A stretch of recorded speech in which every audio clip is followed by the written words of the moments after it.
매일 성경 묵상을 돕는 해설 가이드입니다. 안녕하세요. 묵상 코치입니다. 함께 읽고 나눌 말씀은 사무엘상 8장 1절에서 22절까지 말씀입니다. 사무엘을 중심으로 한 평화의 시기가 지나고 사무엘의 지도력이 쇠퇴할 무렵, 이스라엘이 주변 열방의 위협에 대처할 강력한 정치적, 군사적 왕을 요구하자 하나님은 조건부로 이를 허락하십니다. 먼저 1절에서 9절 읽겠습니다. 사무엘이 늙음에 그의 아들들을 이스라엘 사사로 삼으니 장자의 이름은 요엘이요 차자의 이름은 아비야라. 그들이 브에사바에서 사사가 되니라.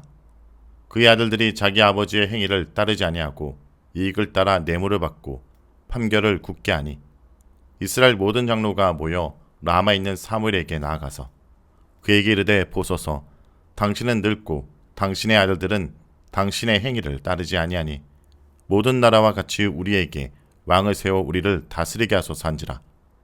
우리에게 왕을 주어 우리를 다스리게 하라 했을 때 사무엘이 그것을 기뻐하지 아니하여 여호와께 기도하매 여호와께서 사무엘에게 이르시되 백성이 내게 한 말을 다 들으라. 이는 그들이 너를 버림이 아니요 나를 버려 자기들의 왕이 되지 못하게 함이니라. 내가 그들을 애굽에서 인도하여 낸 날부터 오늘까지 그들이 모든 행사로 나를 버리고 다른 신들을 섬김같이 내게도 그리하는도다. 그러므로 그들의 말을 듣되 너는 그들에게 엄히 경고하고 그들을 다스릴 왕의 제도를 가르치라. 이스라엘을 잘 다스렸던 사무엘이 늙어 더 이상 사사로서 역할을 하지 못하게 됩니다. 그리하여 그는 두 아들 여엘과 아비야를 사사로 세웠습니다.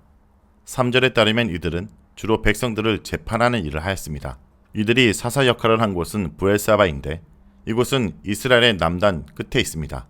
고고학적으로 이 시기에는 임시 거주지에서 영구 거주지로 바뀌면서 도시가 형성되기 시작한 시기로 브엘사바의 사사직은 큰 권력을 가진 자리가 아닌 것으로 보입니다. 그리고 제사장직을 제외하고 이스라엘에서 지도력이 세습된 것은 이때가 처음입니다. 이제까지 사사는 하나님께서 임명하셨는데 사사직은 자녀에게 세습되지 않았습니다. 하지만 처음으로 세습이 이루어졌는데 그 결과는 부정적입니다. 사무엘의 아들들은 뇌물을 받고 편파적으로 판결한 것입니다. 사무엘의 아들들이 자신들의 이익에 따라 재판을 마음대로 하는 행동은 하나님의 율법을 허물고 하나님의 정의를 훼손하는 행위이며 이는 하나님을 가볍게 여기는 심각한 죄입니다. 이것은 엘리의 아들들이 여호와의 제사를 침범하고 강탈함으로 하나님을 모욕한 것과 유사합니다. 우리는 이 이야기를 볼 때마다 사무엘은 분명히 엘리와 달리 하나님 앞에서 바로 선 인물인데 왜 자식들을 바르게 교육하지 못했을까 하는 의문을 갖습니다. 아무리 영적으로 훌륭한 인물이라도 모든 부분에서 완벽한 것은 아닌 것 같습니다. 부모는 늘 겸손한 마음으로 하나님께 기도하며 자녀들을 키워야 된다는 것입니다. 장로들이 라마에 사는 사무엘을 찾아가 왕을 요구하는데 그 이유를 두 가지로 밝힙니다. 첫째는 사무엘이 늙었기 때문이고 둘째는 사무엘의 아들들이 잘못된 재판을 하는 등 사사로서 적합하지 않기 때문입니다.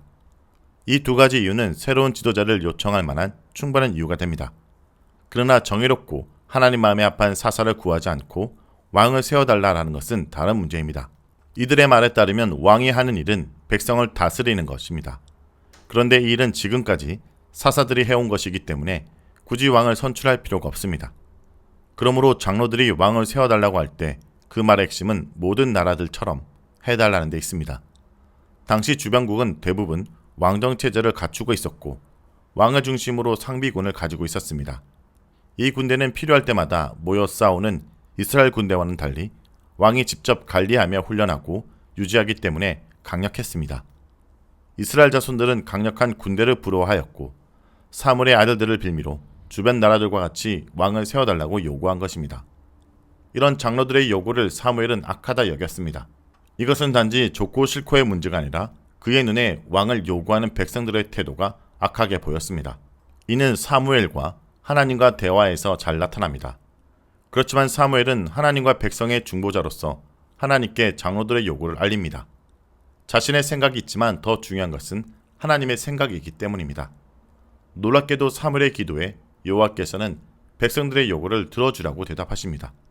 하지만 여호와는 사무엘과 동병상련의 마음을 표현하십니다. 버리다 라는 마음을 반복적으로 말하면서 하나님은 사무엘에 대한 배척을 자신에 대한 배척으로 해석하고 계심을 알 수 있습니다. 즉 사무엘 때문에 왕을 요구한 것이 아니라 더 이상 요아를 모든 적에서 지켜주는 왕으로 믿지 못하기에 더는 그분을 왕으로 섬기려고 하지 않는 것이라고 판단하신 것입니다. 문제의 발달은 사무엘의 아들들의 잘못이지만 문제의 핵심은 하나님께 대한 불신과 다른 나라들처럼 눈에 보이는 왕과 강력한 군대를 갖고 싶은 열망이 있었던 것입니다. 이스라엘 백성들의 이런 행동은 새삼스러운 것이 아닙니다. 출애굽기부터 지금까지 하나님께서는 항상 겪으셨던 일이며 사무엘은 이제야 처음 이런 일을 겪는 것이라고 하시면서 사무엘을 위로하십니다. 결론적으로 하나님은 사무엘에게 그들의 말을 들어주라고 허락하십니다. 하지만 동시에 분명한 경고를 하여 왕의 제도가 어떤 것인지 잘 설명하라고 말씀하십니다. 사실 이스라엘 백성들은 왕정의 좋은 면만 보고 요구하고 있지만 왕정의 부정적인 면에는 무지하거나 외면하고 있습니다. 하나님은 자신을 버리고 어리석은 선택을 하라는 이스라엘 백성을 여전히 염려하시고 마지막까지 경고를 통해 막아보려고 하셨습니다. 다음은 10절에서 18절 읽겠습니다. 사무엘이 왕을 요구하는 백성에게 여호와의 모든 말씀을 말하여 이르되 너희를 다스릴 왕의 제도는 이러하니라. 그가 너희 아들들을 데려다가 그의 병거와 말을 어거하게 하리니 그들이 그 병거 앞에 달릴 것이며 그가 또 너희 아들들을 천부장과 50부장으로 삼을 것이며 자기 밭을 갈게 하고 자기 추수를 하게 할 것이며 자기 무기와 병거의 장비도 만들게 할 것이며 그가 또 너희의 딸을 데려다가 향료 만드는 자와 요리하는 자와 떡 굽는 자로 삼을 것이며 그가 또 너희의 밭과 포도원과 감람몸에서 제일 좋은 것을 가져다가 자기의 신하들에게 줄 것이며 그가 또 너희의 곡식과 포도원 소산의 11조를 거두어 자기 관리와 신하에게 줄 것이며 그가 또 너희의 노비와 가장 아름다운 소년과 나귀들을 끌어다가 자기 일을 시킬 것이며 너희 양떼의 10분의 1을 거두어 가리니 너희가 그의 종이 될 것이라. 그날에 너희는 너희가 택한 왕으로 말미암아 부르짖되 그날에 여호와께서 너희에게 응답하지 아니하시리라 하니. 사무엘은 하나님의 말씀대로 백성들에게 왕정의 위험성에 대해 경고합니다. 첫째, 아들들이 왕의 군사로서 짐직당하고 전쟁에 나아가며 그들은 왕을 위한 말과 병거를 몰아야 하고 왕의 병거 앞에서 뛰는 사람, 즉 왕의 호위대 역할을 해야 된다고 말해줍니다. 또한 왕의 직책을 맡게 되며 왕을 위해 농사도 지어야 하고 왕의 군대를 위해 무기를 만들어 공급해야 합니다. 둘째, 딸들은 왕의 시녀가 되어 왕의 시종을 들어야 됩니다. 셋째, 왕은 백성들의 밭을 취하여 자신의 신하들에게 줄 것입니다. 여기서 밭을 취한다라는 말은 여러 이유로 백성들의 밭을 빼앗아 갈 것이라는 말입니다. 원래 이스라엘은 땅을 함부로 사고 팔거나 경계표를 옮겨서는 안 되었는데 왕에게는 이런 하나님의 명령을 무시할 만한 강력한 권력이 생긴다는 것입니다. 땅을 받는 신하들은 왕을 섬기고 왕정에서 일하는 자들로 귀족들을 가리킵니다. 왕정이 생기면 자연스럽게 계급제도가 생기게 된다는 뜻입니다. 그러면 왕은 이 귀족들에게 여러 권력과 부를 주면서 충성하게 만들 것입니다. 넷째, 왕은 백성들에게 11조의 세금을 거둘 것입니다. 세금으로 귀족들에게 부를 제공하고 왕도 부를 누리게 될 것입니다. 지금까지 이스라엘에게는 세금이 없었고 오직 하나님께 바치는 11조만 있었습니다. 그런데 하나님께 바쳤던 11조를 왕에게 바치게 되는 것입니다. 다섯째, 결론적으로 백성들은 왕의 종이 될 것입니다. 지금까지 이스라엘은 하나님의 백성이자 종으로서 모두 평등한 형제였는데 이제 계급이 생기면서 백성들은 왕의 종이 될 것입니다. 하나님께서는 이제 왕이 압제한다고 백성이 부르짖어도 구원하지 않겠다고 선언하십니다. 하나님을 버리고 왕을 선택한 대가를 치르게 하실 것입니다.